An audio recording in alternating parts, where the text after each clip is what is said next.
जी अस्सलाम वालेकुम। आज मैं इस वीडियो में आपको बताऊंगा कि 9th क्लास की मैथ में पास किस तरह से होना है।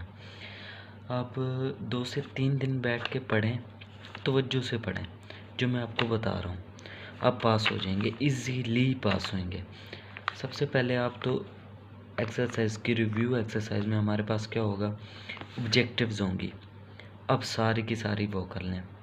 कितने चैप्टर हैं टोटल है 17, जिसमें से 3-4 चैप्टर के ऑब्जेक्टिव है ही नहीं। अब वो करें। उसके बाद थ्योरम आते हैं, 12वें चैप्टर की थ्योरम है और 16 चैप्टर की थ्योरम है। किसी एक चैप्टर के कर लें, मैं आपको प्रेफर करूँगा आप 12 चैप्टर के करें, इजी से हैं, शॉर्ट से हैं। उसके बाद क्वेश्चन है डिस्टेंस फार्मूला वाला। आप उसमें क्या करें, डिस्टेंस फार्मूले जितने भी क्वेश्चन है आप फार्मूला रिवाइज कर लें और एक आध क्वेश्चन की प्रैक्टिस कर लें। उसके बाद ईजी है आपके लिए। अब अगला क्वेश्चन है मिड पॉइंट का, वो भी इजी सा क्वेश्चन है, x1 + x2/2 y1 + y2/2, ये मिड पॉइंट वाला फार्मूला है। उसके बाद हमारे पास क्वेश्चन आते होते हैं बोर्ड के इम्तिहानात में, अक्सर फिगर क्वेश्चन होते हैं जिसमें हमने क्या करना होता है, अननोन वेरिएबल्स की वैल्यूज़ फाइंड करनी होती है। फाइंड दी एक्स वगैरह होती है हमारे पास, या MNN होती है, ये हमने वैल्यूज़ फाइंड करनी होती है। एक और मोस्ट इंपॉर्टेंट क्वेश्चन है, 3 लेंथ्स आपको गिवन होगी और आपने वेरीफाई करना होगा कि हमारे पास ट्राइंगल की लेंथ है या नहीं, या वो बोल देगा कि ये लेंथ है तो इसकी वजह बताएं। ये क्वेश्चन ईजी से आपको बुक में मिल जाएंगे, वो कर लें। और उसके बाद है हमारे पास पैथागोरस थ्योरम। पैथागोरस थ्योरम की स्टेटमेंट तैयार करें, कन्वर्स ऑफ पैथागोरस थ्योरम याद करें, और इसके अबाउट जितने भी क्वेश्चन हैं आप 1-2 की जब प्रैक्टिस करेंगे तो आपके लिए इजी हो जाएगा। परपेंडिकुलर फाइंड करना होता है तो हाइपोटेनस और बेस गिवन होती है, हाइपोटेनस गिवन फाइंड करना होता है तो बेस ऑन परपेंडिकुलर गिवन होता है। ये चीज़ हमने क्या करनी है, इस चीज़ की प्रैक्टिस करनी है आपने, तभी होगा बच्चे। मैंने आपको पहले बोला 3 से 4 दिन की आपकी प्रिपरेशन होगी। उसके बाद मैंने आपको टोटली 10 क्वेश्चन टाइप्स बताए हैं, 10 क्वेश्चन टाइप्स बताए। अब 9वां क्वेश्चन है, पॉइंट्स दिया हुआ होगा, लाइन भी दी हुई होगी आपको, ये चेक करना होगा ये पॉइंट लाइन के ऊपर लाई करता है या नहीं। जो भी हमारे पास पॉइंट होता है हमेशा एक्स एंड वाई की फॉर्म में होता है, तो पहले फर्स्ट वैल्यू एक्स होती है, सेकंड वैल्यू वाई होती है। आपने जो लाइन गिवन है उसके एक्स एंड वाई में पुट कर देनी है। आंसर हमारे पास 0 आ जाए तो वो लाई करेगा, नहीं आएगा तो वो लाई नहीं करेगा। ये क्वेश्चन हो गया। उसके बाद हमारे पास क्वेश्चन नंबर 10 है।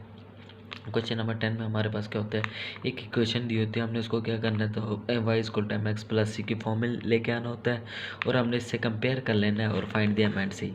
ये क्वेश्चन है, ये दोनों हमारे पास चैप्टर 8 में से, ग्राफ वाले चैप्टर में से, ये 10 टाइप्स के क्वेश्चन ये हमारे पास कर लेना है। तो क्या हो जाएगा, हम इजीली पास हो सकते हैं, इजीली। जो बच्चे पूरा साल पढ़ के फेल हो जाते हैं उनका अल्लाह ही हाफिज़ है। अब हमारे पास कुछ इंपॉर्टेंट डेफिनेशन है जो मुझे लगते हैं ये इंपॉर्टेंट डेफिनेशन है, वो आप कर लें। सॉल्ट की डेफिनेशन है, सॉल्ट 4 चैप्टर की है। उसके बाद पैरेललोग्राम्स है, पैरेललोग्राम मोस्ट इंपॉर्टेंट डेफिनेशन। उसके बाद congruent triangles and similar triangles, ये दोनों ट्राइंगल्स के डेफिनेशन क्या इंपॉर्टेंट है। रेशियो एंड प्रोपोर्शन में फ़र्क बताएं, या कभी कभी अकेली डेफिनेशन भी आ जाती है। इससे अगला क्वेश्चन है जी right bisector and angle bisector, right bisector of line segment and angle bisector. 12 chapter की सिर्फ और सिर्फ हमारे पास ये 2 डेफिनेशन है, लाजमी इनमें से कोई ना कोई पेपर में आती है। उसके बाद हमारे पास इन सेंटर एंड सर्कम सेंटर में फ़र्क क्या है, ये एक definition. Ortho centre, median and altitude, altitude of parallelograms भी आ सकता है, अल्टीट्यूड ऑफ ट्राइंगल भी आ सकता है, कोई भी आ सकता है।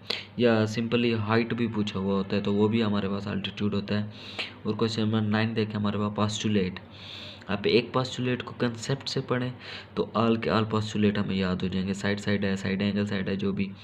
तो क्वेश्चन नंबर 10 के हमारे पास टाइप्स ऑफ ट्राइंगल, जिसमें आइसोसेल्स आ जाता है, स्केलेंस आ जाती है, इक्विलेटरल आ जाती है, ये वगैरह वगैरह। और क्वेश्चन नंबर 11 है हमारे पास एरिया ऑफ फिगर, ये क्लोज्ड एरिया का हो सकता है हमारे पास, ट्राइंगुलर रीजन जिसे हम कहते हैं, रेक्टेंगुलर रीजन जिसे हम कहते हैं। ये बच्चे इजीली हम सारे क्वेश्चन कर सकते हैं, सिर्फ और सिर्फ हमारे पास 3 से 4 दिन में। अगर आपने पूरा साल भी पढ़ा हुआ है, इन 3 से 4 दिन में आप, जो बच्चों को पूरी मैथ आती है वो भी जब इन क्वेश्चन की रिवाइज कर लें, जिनको नहीं आती वो कम से कम ये चीज़ लाजमी करें पास होने के लिए।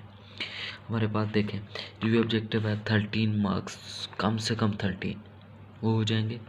12 8 ये कितने हो गए, 21, 20 लगा लो, चलो जी 20। पास होने के लिए हमें कितने चाहिए, 25। 28 बल्कि 27 चाहिए होते हैं हमारे पास होने के लिए। उसके बाद डिस्टेंस फार्मूला, ये तो ऐसे क्वेश्चन है लाजमी कम से कम इनमें टच करेगा। अब किसी बोर्ड का कोई पेपर उठा लें, लाजमी ये टच होंगे। जी शुक्रिया, अल्लाह हाफिज़।